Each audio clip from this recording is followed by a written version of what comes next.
Today we're sitting with Megan Linebarrier. Her and her husband Phil work with Trailblazers on Sunday afternoon, a ministry for those with special needs.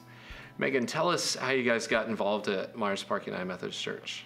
Well, I moved to Charlotte in 2007 from Cincinnati, Ohio, and I was looking for a church to join and looking for a way to get involved in the community of the church with the young adults. And I came across Myers Park in my research and looking for churches in the area, and I decided to come one Sunday, and I've been here ever since. So, and then when my husband and I started dating, I kind of pulled him to come along to church with me, and he joined a little after a year and a half of being at the church, and now we're here. So how long have you been here at Myers Park? 5 years.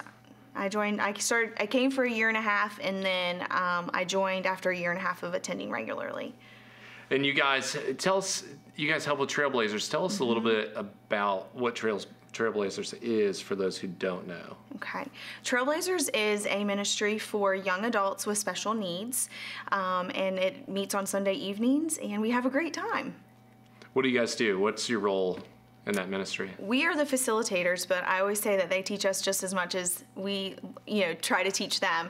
But we facilitate a lesson. We come, we kind of meet together, hear joys and concerns of the week, kind of hear how things are going in their lives, and then we get started on our lesson, and then we wrap up at the end of our lesson with joys and concerns and prayers for the week to go forward.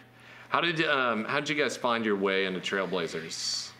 I am a teacher, and I am working on my master's in special education, and I have always had a passion for working with children with special needs, and so I would look at the bulletin each Sunday of all the ways to get involved in the church, and I noticed Trailblazers, and so I thought about it for one Sunday, and I was like, interesting, and then it kind of kept reoccurring and coming back, and then I finally was like, I think I need to call Shane and ask him about this, and so then we talked with Shane, and he gave us a little bit of information about what it was all about, and I said, let's try it. And so fortunately my husband was game to come along and try it with me, and so we both got involved last year, and this is our second year with the program, and we both thoroughly enjoy it. It's fantastic. You had mentioned just a second ago about they teach you more than you're able to teach them. What are some of those things that you've learned from them?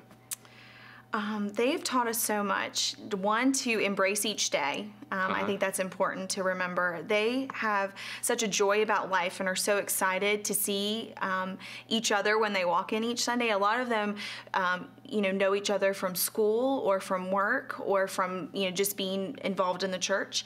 And so it's really fun to see their interactions, and they want to be together, and they are excited to hear about joys and concerns that are going on in their life. And if something's not good going on in their life, then they all kind of rally around each other and really try to build that person up. But if there's joys, then we celebrate together. So they've definitely taught me to embrace each day and not to sweat the small stuff, which is another good reminder for me. Probably something many of us could stand to learn a little bit about. How would you encourage other people to get involved in ministries of the church? What would you say to somebody who's looking to get plugged in? Don't be afraid to try something new. If you're interested or you see something about it, don't be afraid to call and ask, someone about it, or ask someone who's involved. And I think the most important thing to remember is that you can grow just as much from a new experience as you can something that you've been doing over and over again. And it's important not to think that you have to be perfect, that you can make a mistake and it's okay. And if you try something and you're not so sure that it's really the right fit, I think that's okay. But you don't know unless you try, and I think that's the most important thing. Yeah, sometimes it's best just to go out there and jump in and see if it's the right fit for you. Great. Anything else you'd like to share? No, I just think it's important to get involved and remember that you can gain so much more from being involved and being an active part of the church. Thank you so much for your time. Thank you.